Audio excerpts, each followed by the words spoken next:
زه له دې ځایه په بهر کې پر میشتو افغانانو یو ځل بیا غږ کوم چې خپلې خاورې ته راشي، د خپل نظام او ولس تر څنګ ودرېږي او د نورو په لمسونو نه بې ځایه تخریب لاس واخلي. تاسې ته به اوس معلومه سوې وي چې په نورو هیوادونو کې د ډېرو امکاناتو سره هم د مالکیت او سکون احساس نشته. بیا هم درته وایو چې اسلامي امارت ستاسې خپل نظام دی. ښه راغلاست، ښه راغلاست درته وایو، هر کله خپلې خاورې ته راسئ.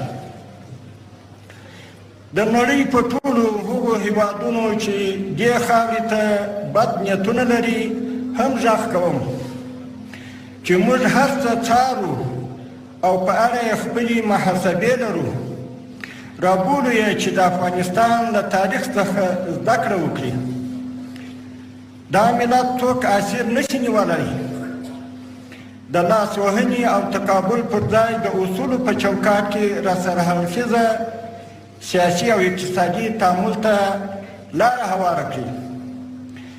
همدا کار د سیمې او نړۍ هیوادونو د امنیت او اقتصادي تعامل لپاره اساس ګڼل کیږي.